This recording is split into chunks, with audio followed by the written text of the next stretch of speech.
Donald Trump has won in many key states so far thanks to evangelical voters. For many, it's a mystifying scenario, given he's been married 3 times and is pretty vulgar. And we can't forget 2 Corinthians. So what's the draw? Joining us now to discuss Trump's appeal among evangelicals is presidential historian Mike Purdy.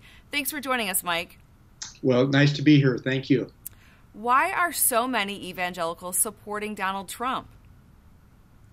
Well, it's a great question, and it's somewhat of a mystery in some ways because Ted Cruz, as an example, has spoken to the evangelical voters much more. But Ted Cruz has come across as very serious.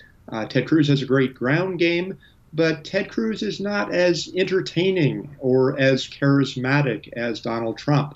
And so in many ways, it looks like the voters are looking more for charisma, a folksy style, which is what Ted Cruz is certainly not. And so they're gravitating more toward Donald Trump, despite some of the vulgarities and things like that. Is Trump polling more evangelical votes than his rival, Ted Cruz?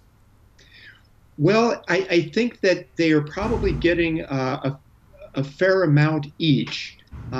In some ways, I think Trump's support comes not only from evangelicals, but it comes from uneducated white males as a primary focus of what his constituency is. And there's this anger, of course, in the population that Trump is tapping into. Now, in some ways, you could say, well, many things in the country are going well, but Trump has stirred up the anger, and he's stirred up the fear, and people respond to fear. People also respond sometimes to hope, as in Ronald Reagan in 1980, where he talked about his morning in America. So there's hope and fear. Cruz comes across as the serious candidate, but I think people are not looking for that seriousness right now. They're looking to be entertained. Some are comparing Trump, saying maybe he's sort of the anti-Obama. Do you think he's banking off of that? I think there's certainly a huge contrast there between the two. And I don't know that is a deliberate thing on Trump's part. I think this is simply Trump's personality, that he comes across as, very opinionated. He has no filter in terms of what he says, and he will say anything that comes to his mouth. And but certainly Obama and Trump could not be more different than they are.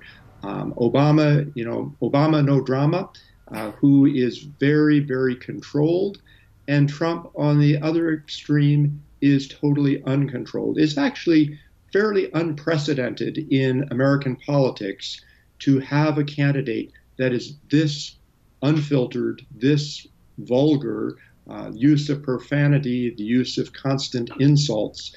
We'd have to go back all the way to 1912 election between William Howard Taft, Theodore Roosevelt, and Woodrow Wilson, where there was a lot of vitriolic rancor in the election. But quite frankly, it's nothing like we're seeing today.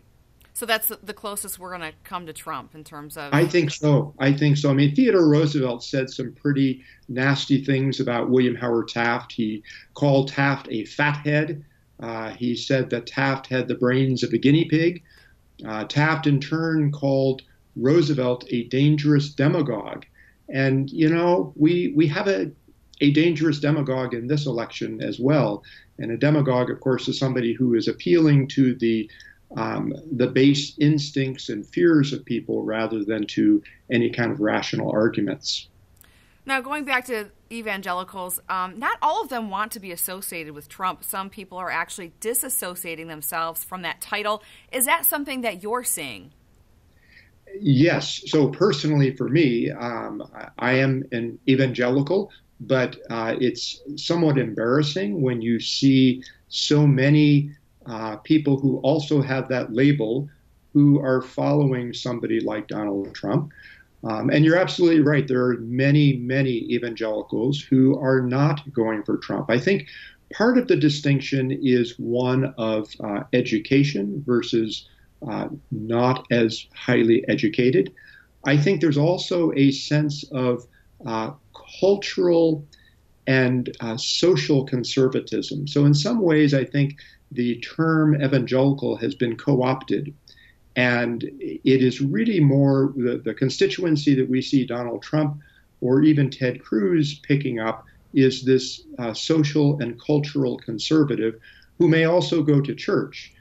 But evangelical in the purest sense of the term is, someone who is following, adhering to the Bible. It's a very biblical terminology, but it's something that Trump has co-opted, I think. And you're right, there are many, many evangelicals who are not going for Donald Trump. Two major Christian publications, Christianity Today magazine and the Christian Post newspaper, have both come out against Trump.